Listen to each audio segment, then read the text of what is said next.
Welcome back to Decouple. Today I'm joined by François Perchet. François is a retired nuclear professional from the French electric utility EDF. He graduated from the École supérieure d'électricité in 1976, and upon joining EDF, he took an active part in commissioning new nuclear power plants, followed by positions in operations, maintenance, and safety management. His international duties included being a senior advisor for for Daya Bay in China, in the engineering division there. François, thank you very much for actually coming back on the podcast, and I'll explain that in just a second. But welcome again to Decouple. Thanks a lot for inviting me. I'm very happy to be able to contribute something, even if it's only a little to the program. Thanks, Chris. Well, you're modest as always. To my listeners, we actually recorded an amazing show on the Messmer Plan with François about a month ago. I should say, not recorded. I interviewed François. I forgot to hit the record button. I was brokenhearted, and luckily François is such a generous spirit that he's decided to come back on and give it another go. So that's kind of the context for everybody. François, today we're going to be talking about the Mesmer Plan and particularly the preconditions. And, I think most of my listeners are very aware, but the Mesmer Plan was this incredible build-out of nuclear energy in France, which essentially decarbonized the French grid and, in addition, a lot of heating and the rail networks. So it's a real potential vision for deep decarbonization, even though that was not the stated goal of the plan itself. Some of my listeners have heard a previous episode I did with an author named Seth Klein, who really uses the idea of a World War II level mobilization and wrote a very interesting book about Canada's wartime mobilization as a potential model for a climate response. But I found it to be an interesting argument, but war, I think, is not a great model for climate action, given that climate action requires unprecedented global cooperation, not competition. So with all that being said, François, again, welcome back. In your introduction there, we learned that you graduated in 1976 and went straight into EDF. Yeah. This was, just as the Mesmer Plan was kicking off. So what was it like as a young, idealistic French nuclear engineer to come into your profession at that time and be a part of this historic energy transition in France? Yeah, I was not purely technically trained as a nuclear engineer, because some people sometimes think you have to be a nuclear engineer to work in a nuclear power plant.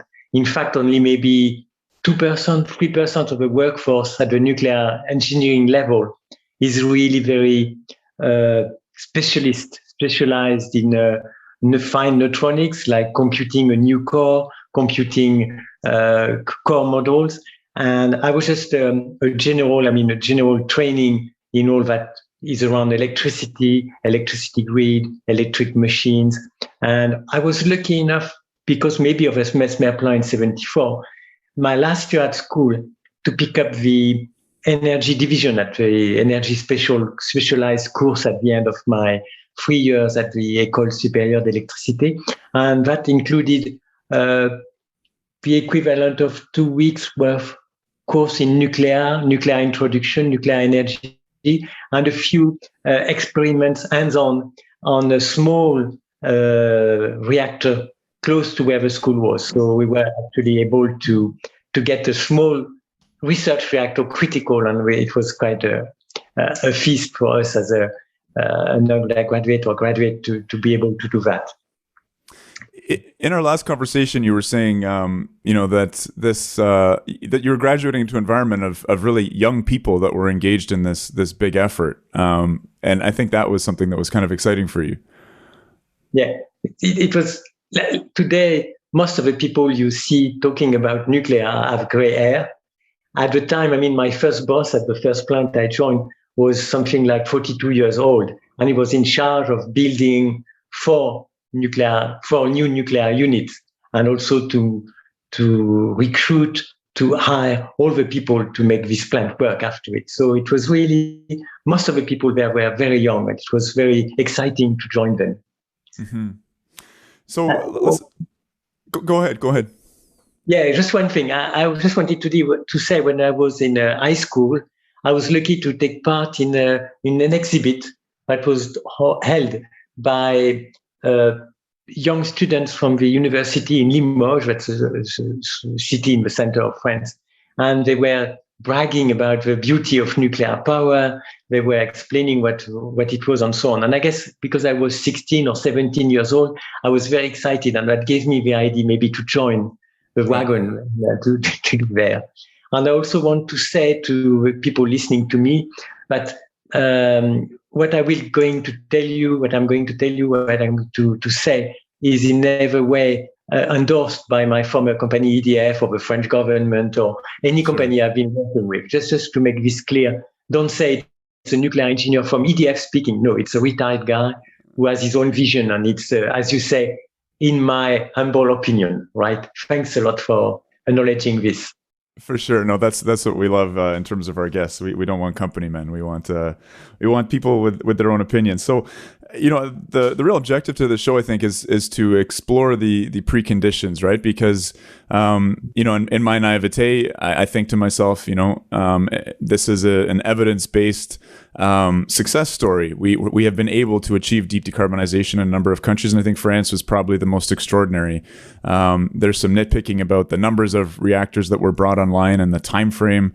I've heard that 43 were completed within 15 years. I think a total of 56 were built over something like 20 years. 58. We know have only 56 running because there was a political decision to close the Fessenheim units. Right. We are very close to the German border, and the Green people in Germany were very adamant to have it closed when it reaches 40, 45 years old. Right.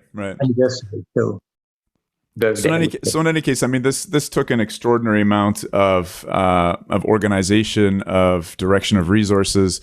I've learned that these preconditions were very special in France, and that it's perhaps not very realistic to imagine that this can occur just any old place at any old time. That we need to actually work towards building the preconditions first in order to enable something as ambitious in terms of the Mesmer Plan as a model of climate response. And maybe countries like China or South Korea are a little closer to having those preconditions. But let's step back even a little bit further. In a previous show, we explored this phrase, in France, we do not have oil, but we have ideas. So frame for me the underlying rationale. Why did France, from a geopolitical or from an energy politics standpoint, decide to pursue nuclear? It obviously wasn't with decarbonization in mind, because I don't think we even really, in the popular consciousness, had any idea about global warming or its challenges. So why did France embark on this nuclear build-out? Yeah.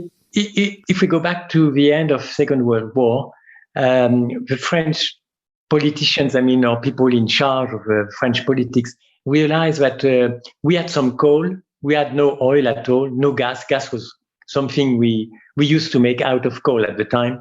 And the idea was really down the road, we will have to be energy independent. So some people thought that maybe nuclear power was a way in the future to be energy independent from the people producing coal or oil, because we had none of them. The idea really back then, back in 1950, 1945, was to experiment with atomic reactors, as we called them at the time, and maybe in the future to start and produce electricity using this way, and if possible, make it economical. And the goal was further down the road to be able to use fast neutron breeders, in order really, with a small amount of uranium ore at the beginning, to be able to be self-sufficient for hundreds of years without even having to mine new ore. So that was really the red line that people were following in their idea. So it all started with a small country with no resources in terms of oil or coal, and also with General de Gaulle at the head, which was a very proud man. And because the Suez Canal event in the 56, 57 with Britain, with the English, had proven that we were very dependent from the oil-producing country, and also that we wanted also to join the I would say happy few, but the states with nuclear with the atomic bomb, in fact, also. So it was a dual program, making sure we could get the bomb down the road, and also making sure at the same time that acquiring nuclear technology, we would be able to produce electricity at a very fair price, and also totally independent from the oil and coal producers. I think it's very interesting understanding this and reaching back as far as the Second World War. There's many ways to look at the Second World War and why it had the outcomes that it did, ranging from I always like looking more at the issues of mass production and that this was really a war of the factories in a sense, who could produce more material. But underlying that is obviously energy as well. And, the Germans went after, I think, the Baku oil fields, and they were very stressed by a fossil fuel shortage. And it only makes sense that, other nations in Europe in the post-war environment were thinking about how important energy was in this new era, but also, France that had, suffered such a humiliating defeat, and with a lot of investment in something like the Maginot Line, that they might be pursuing an atomic Maginot Line, shall we say, to sort of secure the future and never have to repeat that experience of World War II. So that's very interesting context. And it's very interesting also to see that the two countries, France and England, were pursuing exactly the same path.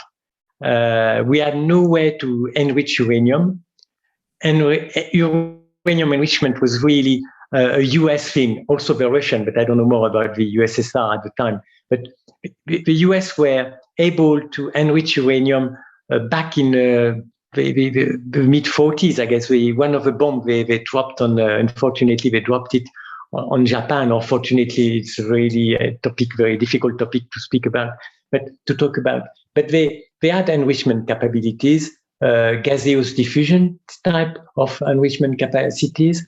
And the French, we didn't have this technology. The British people didn't have this technology.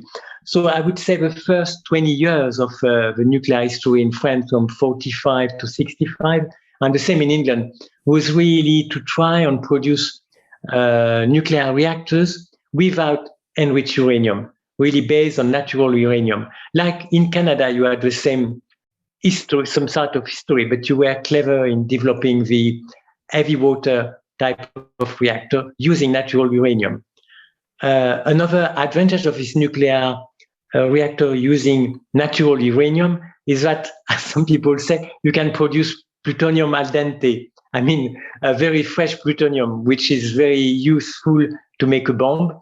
When you are using the PWR, the pressurized water reactor, or water reactors of today, you are not able to extract plutonium when it's just at the perfect level of isotopic composition. So really, that's why we developed this, the British, the French, we developed this natural uranium gas-cooled reactor, graphite moderated, because we were able to load and download them while they were producing power on. So it was easy to take off plutonium, fresh plutonium of army grade, bomb grade, I would say, plutonium. Right. And so we'll get into.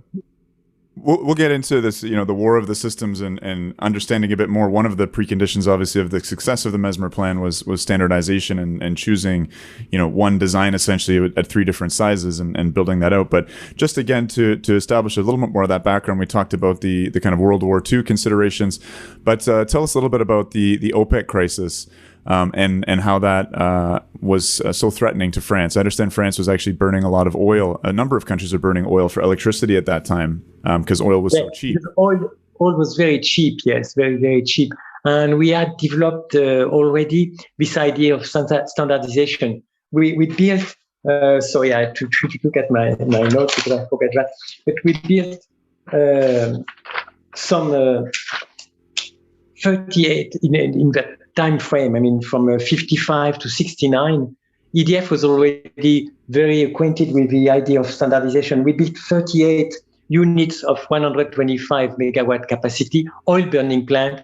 We built 37 250 megawatt, and we built 10 600 megawatt. So we had really at EDF as a company, a way to standardize plants and to try and build the same by different steps, going from 125 and 250, then 600 megawatt oil burning plant. So this was something we had already developed as the way to build power in France, because at the time we had a 7% growth of electricity power every year. Electricity consumption was going 7% more every year. So we had really to provide new plants, hydro dams first, and then oil burning plant to do it. We also at the same time developed this gas-cooled reactor. So we had the industry to do this gas-cooled reactor. We had also research people able to understand and to master the neutronics part of the gas-cooled reactors. We had also scientists and engineers very well aware of radiation and all the metallurgy and the metallurgistic problems with hot steam, with electricity production on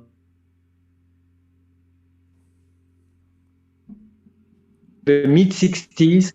EDF realized that the gas-cooled reactor were no way to go forward. They were very expensive. We had many problems with some part of it, making them work. We, at EDF, realized that it was not economical to do so. And we had an interesting visit in the US, people in 57 or 59, whatever, around this time, visiting the shipping ports, first PWR in the US, and the people at EDF and also in Belgium were very impressed by Admiral Rickover's achievement in having this PWR working fine. And they were bragging the American, but they were right to do so. But they could produce a megawatt hour for less than $100 at the time, which really at the time looked very cheap to us in France compared to what we were doing. I don't have any numbers, but it looked cheap and far better than what we were able to do with the gas-cooled reactor. The problem we had was that the intelligentsia, I would say the nuclear intelligentsia in France, was really pushing for the French design, the gas-cooled reactor, when EDF was also realizing at the same time but it was a no way, a no-go, a no economical way to produce electricity because they were huge things with a lot of graphite, with limited output power. Around 600 megawatt was the maximum we managed to reach. At that point, I mean, mid-60s, we also, with the Belgian people, we managed to build a PWR in France, a small PWR, Shoah, close to the Belgian border. And this small plant was able to show that we were able, with Framatome, a French company, to build a Westinghouse PWR. Mm-hmm. We also engaged in a bigger one, a 900 megawatt in Tihange. So that was in the 67, the decision was made to build a 900 megawatt, the first free-loop 900 megawatt Westinghouse style in Europe, built by the French and the Belgian people in Belgium. And that was, so we were able to master the PWR technology. So a couple other questions I have around these preconditions, right? You know, this was a time around the world, I think, in the developing world where we were seeing grid capacity growing by 5, 6, 7, 8% per year. I try not to kind of let my biases show too strongly, but my sense from looking at this question, we've done some shows with Edgardo Sepulveda, a regulatory economist, looking at this, but these large buildouts have usually occurred in the context of a pretty significant state stewardship, either ownership, organization, regulation of electricity markets. And I understand, I think pre-war France had a number of different private utilities, and was it under de Gaulle that things were centralized into the EDF? Yes, you're right to point it. Yeah, we had, I don't know, hundreds of small electrical companies, a few big ones which were slowly integrating smaller ones. But after the war, it was decided as a priority to integrate all these little companies into one big one, a big utility, state-owned utility, EDF, except for a few companies which were already nationalized or in the hands of cities like in Bordeaux or in Strasbourg, where they still have existing company to distribute electricity. So in 1946, de Gaulle created EDF, state-owned company, with the aim to electrify France, I would say. First with hydropower was a major achievement in the 50s for EDF. And at the same time, we had in 45, de Gaulle created the CEA, the Atomic Energy Commission in France, which was in charge of developing nuclear energy, nuclear power for the bomb, as I said before, but also with the idea to produce electricity. We even had this idea of developing heavy water reactors at the time. Frédéric Joliot-Curie was one of the guys who was behind this heavy water reactor.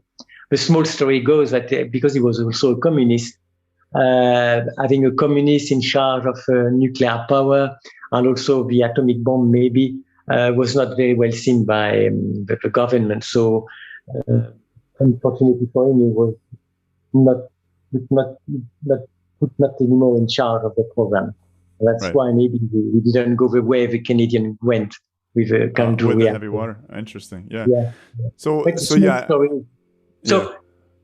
we were building from 45 to 65. We had this national company, and we were also building all these oil burning plant, but also this graphite gas reactor, and having expertise developed among engineers and scientists, and also the regulatory system was in place because we had this safety authorities, the safety regulation, everything in place.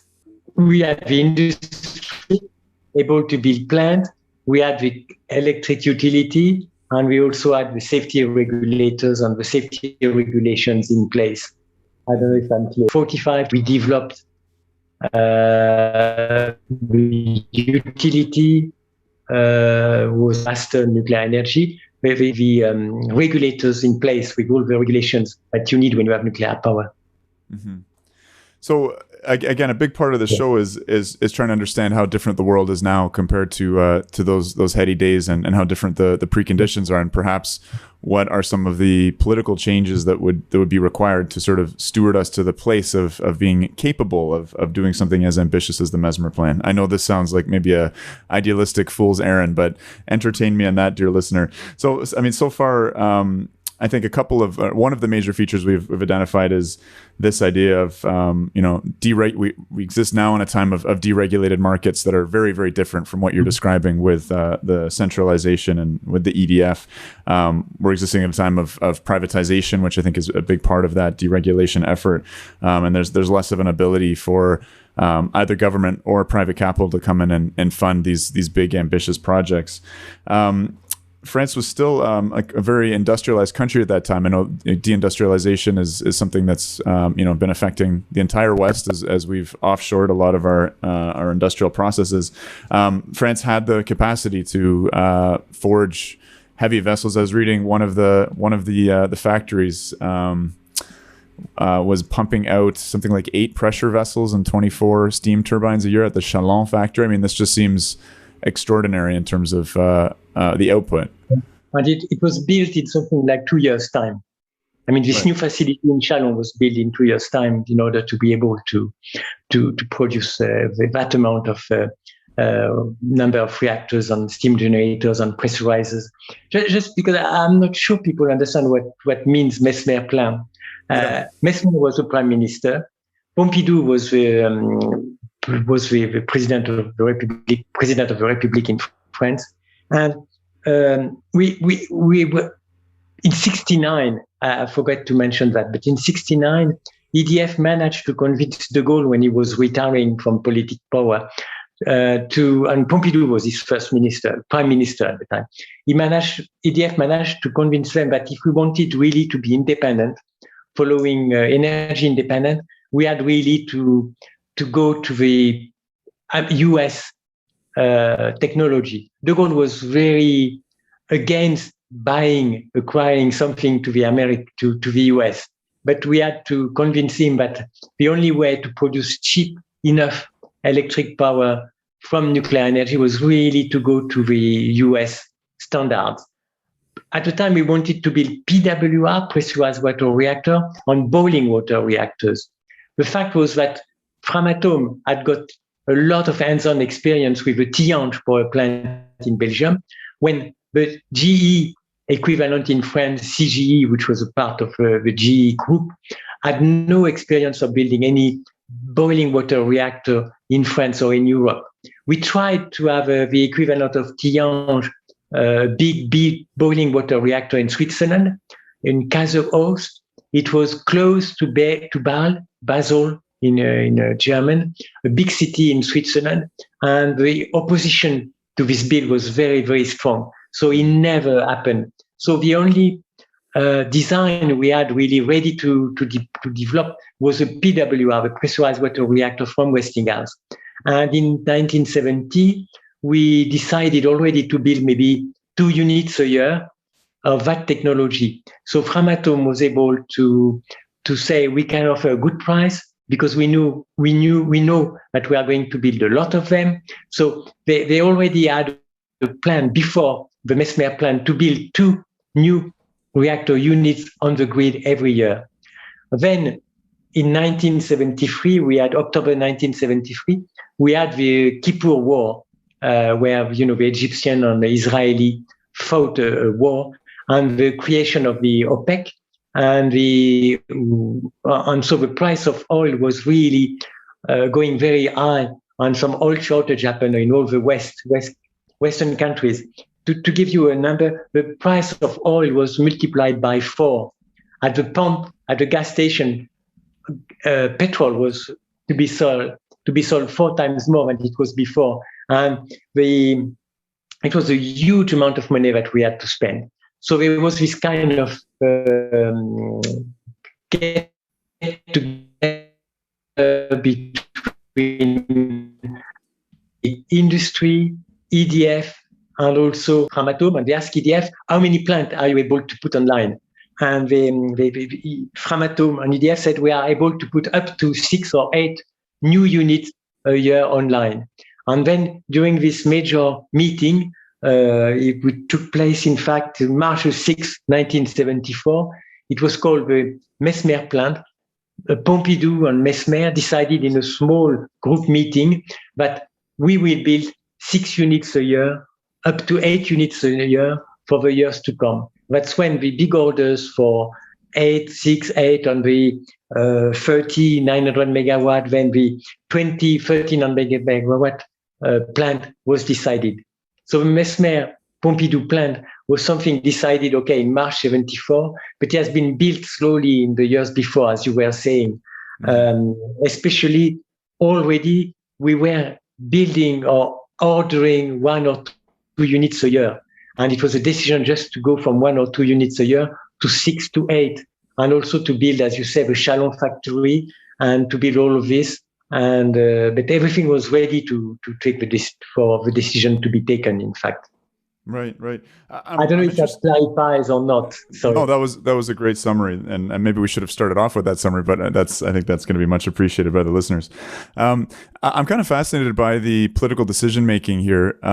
It seems to me that France at this time, maybe it still is, there's a certain amount of a kind of technocratic nature of the state, that these kind of high level energy strategic decisions are not something that's necessarily decided on in elections every 4 years, but something that's, there is perhaps a kind of technocratic deep state, not to get conspiratorial, but just that's how the French state worked at that time. In terms of that decision making, can you sort of demystify that for us a little bit? Is it as simple as that? It was just, you get the engineers in the room and they make the decisions. Was there a lot of political consultation? How did the French public feel about it? How did the unions, for instance, feel about these efforts? Were there controversies at the time, or did this just kind of move along? The biggest at EDF, the strongest union was and still is what we call the CGT, Confédération Générale du Travail, and they were very supported by very close to the Communist Party and so the Soviet people, And for them, nuclear energy was a way to hire a lot of people, because nuclear energy is more like brain power and also a lot of workers at a plant. I mean, the 900 megawatt plant is something like 600 workforce. So these unions saw the Messmer plant as an opportunity to have more sympathetic people to them, more workers, more engineers, and less maybe big money coming. I don't know how to say it, but they were supportive of it. Some unions were not as supportive.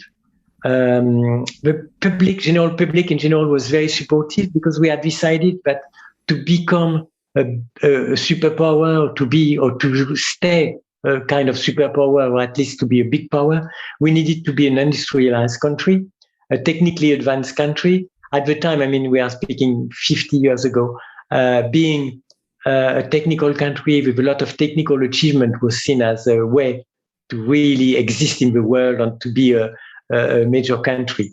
Also, to be able to export nuclear technology to other countries was something that was very important to the government also. Back to the gas-cooled reactor, we only managed to export one to Spain. The British people, they exported one to Japan. So basically, it was not something that we would have been able to export a lot, because it was not really worth it in terms of economy. So the general public also was very supportive of all the technical achievement. I mean, we had the Concorde, the plane, the supersonic plane built with the English people. We had the fast, rapid train. Remember the 64 Olympic Games in Tokyo, they had the first bullet train, commercial bullet train, and so on. So we were taking after them, and also trying to have our high-speed train, the TGV, all over France. Concorde, the TGV. People were going on the moon, the American people, 69, 70. So people didn't question much that the science and technology would produce the way forward for humanity, you know. When today people say, oh no, it's a bad thing, scientists and technology, we need to go back to our green way of living, no technology, no pesticide, no GMO food. No. At the time, it was sort of the opposite, where people believed in science and in technique to save the world, I would say. So it's a different standpoint 50 years ago. It's not to say that there was no opposition among the people. Since the last time we talked, I look back at some very bad, sad events that happened. I mean, we were speaking of Fessenheim, the first 900 megawatts, standardized 900 megawatts in France. We had some people launching rockets to the plant and destroying some equipment. Marcel Boiteux, the head of EDF at the time, had his flat bombed. He almost was killed, and his family, because there were some terrorists, in fact, were bombing his flat, because nuclear power was seen as a, how could I say, kind of not flagship, but something to fight for, and very symbolically speaking, it was something to fight. And for this party, they were very close to the Red Brigades in Italy, or all this movement in the mid-70s, that really was terrorism, but not an Islamic terrorism, but a very leftist, Maoist terrorism. Right. In France at the time. I think that's fascinating, because I think the only examples historically of terrorist attacks on nuclear plants have been from far left or green groups. I think the rocket attack in Fessenheim was someone who was affiliated in some way with Greenpeace, but I don't want to go. No, it was not. No, it was not Greenpeace at the time. It was really people who were against the capitalism. Right. I know that in a way, Greenpeace is against capitalism, in a way, mondialization and so on. But there, it was really against capitalism, against state power, against the establishment. Gotcha. And when we had also the Super Phoenix being built, I think it was in 1977, the first fast breeder, we had something with a lot of people coming from Germany, from Switzerland, from France, and they were going to do a pacifist offensive work on the site. So I don't know what pacifist but offensive work on the site meant.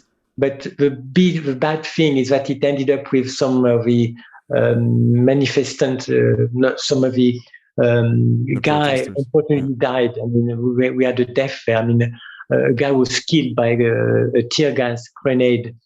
That was kind of shock in France that the contestation has been so strong. It makes maybe the argument for nuclear power stronger. People said, "What are they? Why are they against it?" And it was at the time. I mean, the contestation for nuclear power in France maybe was associated with this Maoist, ultra-leftist didn't support it. And don't forget, we didn't have Fukushima. So the mindset was to trust the science in France, at least. Right. You mentioned the figure Marcel Boiteau, the head of EDF, and I can't let that slide because a good friend of mine, I think his hero is Marcel Boiteau. If we could just take a minute or two. Boiteau. Okay. Okay, I'll leave you to say the last name because I'm going to continue to butcher it. But if you could just take a minute or two to describe this man. I understand he was a leading resistance fighter, a partisan, and went on to really lead the EDF. Basically, just to entertain this good friend of mine. I don't know if you can give us an anecdote or just spend a couple minutes talking about this figure. Yeah, I've had him as a big manager when I entered EDF. So I've never met him personally. From what I know he was a brilliant economist, a technician, but also a brilliant economist. And I'm not an economist myself, so I cannot explain what he did in terms of economy, in planning economy. Planning the economy for a big utility like EDF. How do you spend your money when you put $1 somewhere? Where is it better to put it in the grid? In renovating the grid there, in building new plant, and what will be the price of electricity that we will deliver, and how to calculate all this. He was also brilliant in terms of finding money, because we didn't say that before. I didn't explain that. But EDF didn't build the nuclear power plant borrowing money from the state or from the French pocket. I mean, we issued commercial paper on the US market.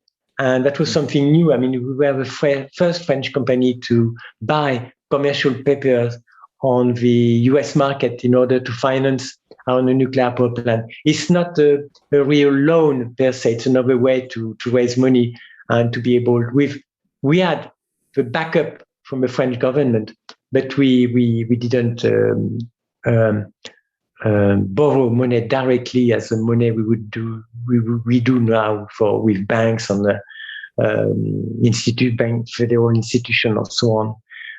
Marcel Boiteau was primarily a visionary, an excellent economist, and also a good leader in order to put EDF in a working order in order to complete all this marvelous program, the Mesmer program that was decided. It was behind the people who decided to do it, who pushed the government to accept it. It's just it's interesting to have heard that element of his house being bombed by I guess the equivalent. He almost died. I mean, he almost died. He was lucky because him and his family were sort of like in a room like I am now, and not close to the entrance door, because they bombed the cases at the flat and so on were really ruined. Nobody was really hurt badly, but it was really something that was shocking. I mean, at the time, And he was a hero of the French resistance, from what I understand, as well. Is that correct? Yeah, I cannot. Okay. I cannot say sorry. I didn't. No problem. We'll leave Marcel right there then. So that's interesting. You were saying that the financing was through this mechanism of bonds or something. I'm not sure I totally understand that, but I'm kind of interested in that. I think another sort of big precondition or change is that nuclear financing is completely different now, where interest rates being charged are something like 9%, because I think nuclear is seen as a fairly high risk investment. It's going to go over price or over budget. Investors want a significant return in terms of high interest rates. Do you know anything about what the interest rates were like, or the financing mechanisms were like? Did this build out bankrupt France? Was it affordable? I'm not sure. I remember, because it was a very different time. I mean, we had an inflation set in English, of 8 to 9%, 11%. So interest rate was accordingly was very high. And also because we bought this commercial paper in the US, we had a problem with the exchange rate between French and dollars. Right. Don't forget that in 1981, President Mitterrand was elected, and he was elected together with the communist ministers. And so the financial community was quite afraid of what was going to happen in France. I mean, the Soviet Union was very strong at the time, or seen as very strong. So we had communists entering the French government. And I remember some of my American friends at the time were telling me, please escape before it's too late. So the French francs was devaluated a lot. That means that the dollar was skyrocketing at $10 to a franc. That would be 1.5 euro for a dollar now. So, and then it went down and up. So for the finance people at EDF and economist people, it was kind of a tough game to manage and convert some commercial papers into loan, into euro dollars, or European dollars, or US dollars, and really to make sure. I'm not an economist. I'm not a financial guy at all. Mm-hmm. So I know I should thank some of the people working at the finance institution at EDF, but they managed to repay what we were due to pay. And I'm not sure. I don't think we have paid already all of it. We still have some loans going on for this 56 plants that are operating. Right. So I'm just trying to imagine. I mean, nuclear plants, by definition, they're so power dense. They tend to sort of hide in the landscape while being large pieces of infrastructure. You don't need to build very many of them. I'm just wondering, like, what it looked like building so many reactors every year, how it transformed France, how it transformed, the surrounding communities. Was this something that was, very noticeable to French people at the time? I mean, I can imagine it was employing a lot of people. This building boom, it's unimaginable. I mean, 56 reactors in 20 years or something like that. How did that transform the French experience or French society? I think it only had an impact locally. I mean, I would say, maybe I'm wrong, but I would say 20 kilometers radius around the plant. You feel like there is a plant because you have people working at the plant. You have people working in companies that work for the plant. But it's not seen much impact. You don't see much impact further than 20, 25 kilometers around the plant. You don't see the fumes anymore. Right. I mean, the cooling towers. And it benefits mainly to the people in the surrounding communities. When you go into a nuclear power plant or close to a nuclear power plant, you can see that the church in the villages around have been refurbished. You can see new pavement on the road, new sidewalks. You can see water fountain in the village on the main square in the villages. But because they got some perks, some money from the plant. You can see a swimming pool sometime because you have this, for example, Gravelines is 6 units and you have 1,500 employees working at Gravelines, and almost another 600, 700 as contractors or subcontractors. So most of these people live around the plant. But apart from around the plant, people don't really see or feel like there is a plant that exists. Okay. I don't know if that answers your question, but it's not a big big thing. I mean, and they are very happy to have a plant because it gives a lot of money to the local people. And so whenever or wherever we manage to build plants, people are quite happy with it and very unhappy about contestation, about contest, not contest, but about protest against this plant. That's why in a future plant, we plan to reuse existing sites. Like if we close some older units, we will try and reuse the existing site, because the workforce is there. People are quite supportive. The electric line, the high voltage 400 kilovolt electric line already exists. The transformer is there. All the infrastructure is there. And you have also often schools, technical schools, vocational schools, training people as technicians, as mechanics, as electrician, as automatician, INC people, and their father work at the plant and they want to work at the plant as well. So it's kind of family community around these plants. It's different in other parts of France where the protests were very strong against new plants in the 70s. Like in Brittany, for example, we were unable to build any plant in the far west, I would say, in France, in the western part of France, in Brittany. And there is some problem with the grid there. We have still some coal burning plant and diesels to power that part of France, because electricity does not travel that well. You have high voltage line, but it does not travel very well in terms of grid stability. And when you have a peninsula like Brittany, we need some rotating machines in that part of France to ensure that the grid stability is there. So they're burning coal. They're burning coal to do that. Yeah, When diesel. There are a few diesel, or now the diesel have been replaced, most of them, by gas turbine. Interesting. So we have something there. So let's talk a little bit more in the time we have left about French attitudes towards nuclear. I understand, I think, basically up until September 11th, some 20 years ago now, French high school students would tour nuclear plants. There wasn't this division between this kind of hidden technology in society. People were aware of it. A friend of mine was sharing a recent promotional video from the TGV, the high-speed train network, kind of celebrating an anniversary of it and showing all these wonderful bits of France, but there was no demonstration of what actually powered the TGV. There was some solar panels and wind turbines blowing, but I mean, this is an electric train network. I believe 55% of French rail is electrified, and so almost all of that is essentially nuclear-powered rail.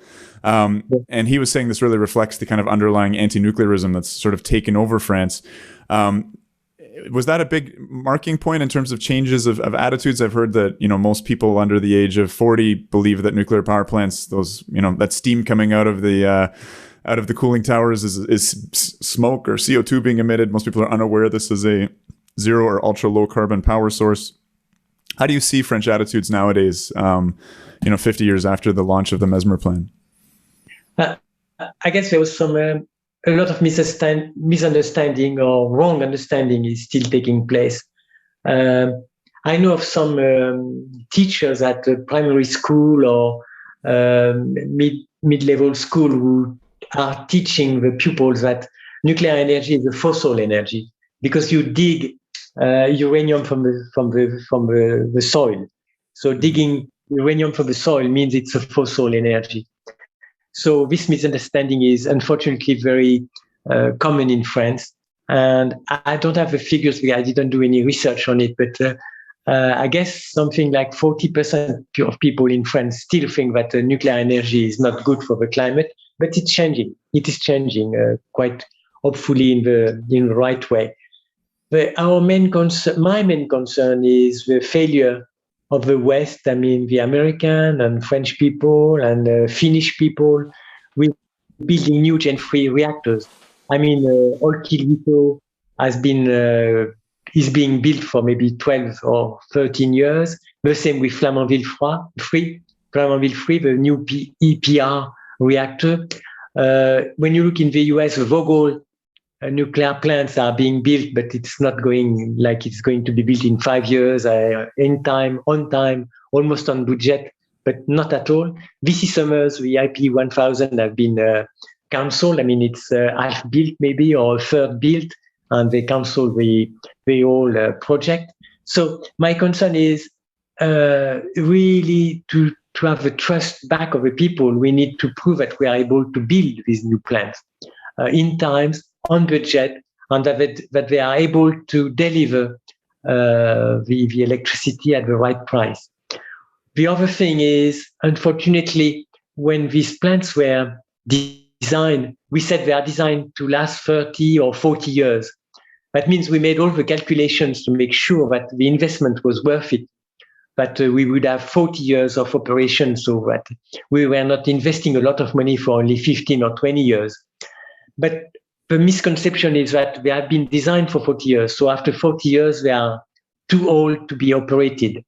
So we had to convince people that, for example, in the US, some plants have already had their 80 years licensing license. I mean, they are able to operate not technically, but at least administratively, in safe terms, regarding regulation. They are able to operate for 80 years. So if we think 80 years for our for our old nuclear plants, they are just almost midlife for some of them, or not even midlife for most of them.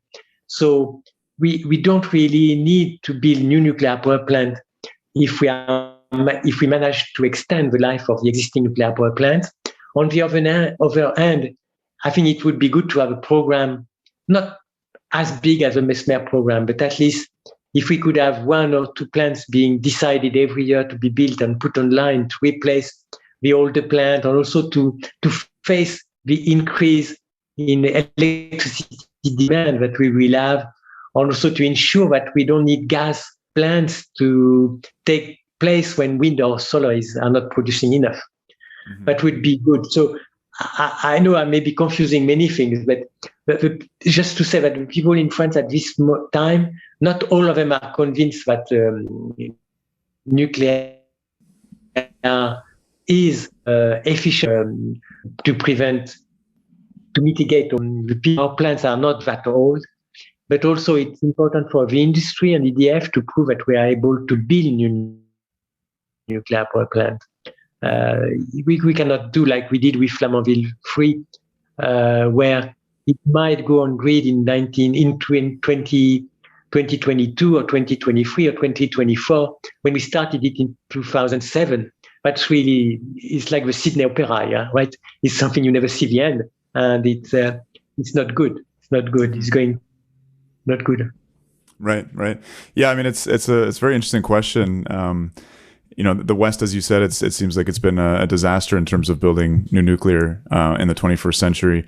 I think we can look at successful builds happening, obviously, in China. South Korea had a lot of success up until their more recent anti-nuclear government may have sort of scuttled things temporarily. But things like the Barakat complex in the UAE are, I think, quite hopeful. But I think it's going to be a tough pill to swallow for the West, which has a lot of hubris and pride to have to say, you know what, we're actually not good at building anymore. We might need to bring in a big South Korean team to help us, get on track. And we may need to go with an older design like the System 80 or something from South Korea that they know how to build well. I mean, that's what's tricky, I think, is that the nuclear industry has decided that we need, even more complex and advanced reactors, and at a time when we're worse and worse at building them. But anyway, that's maybe a conversation better left for another day.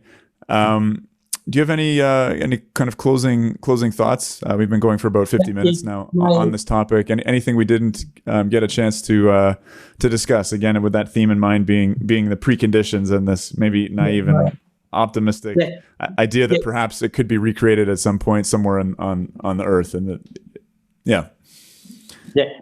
back to that. I mean, we explained that the Pompidou-Mesmer thing, building 8 reactors or 6 reactors a year, was carefully built or possible because we had this 20 years before of experiment, of careful building of nuclear power plant, success with Tihange, success with a plant of the same design. So he was not building first of a kind new plants.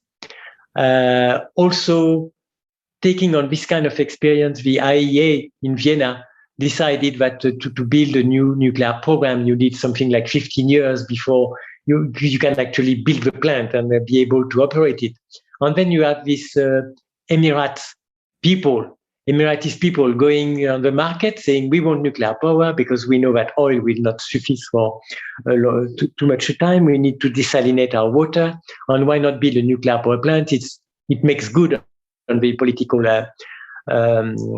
way, and they went to the Korean, and with the help of some US NRC people, help of the Korean industry, Korean workers, Indian workers, I don't know exactly how they did it, but they managed to decide to build new nuclear power plant in 2009 from scratch, with no existing industry, no existing university, no existing precondition nuclear people, nuclear regulation, nuclear law in their country. And in 2021, they have 2 plants already operating. So maybe it's another time now, that it was in France in 1974. I mean, what we did in France when we decided in 74 to build all these plants, the situation now is maybe different, and we shouldn't think and look at what the Emiratis did. Again, 2009, they issue a contract to the Korean, and they build everything, and 10 years later, they have plants operating. So there may be different ways of achieving the same kind of result. Right. I don't know, but that would be a word of caution, but it may be, in a way, easier, and in another way, not so easy to do the same now in the 21st century. Okay. Well, François, thank you so much for making the time twice to do this show. As I said, our first episode, I forgot to hit the record button. This time I very much have. Really grateful that you could make time again to come on the show. Okay. Thank you. Thanks to all for listening. My broken English. All the best.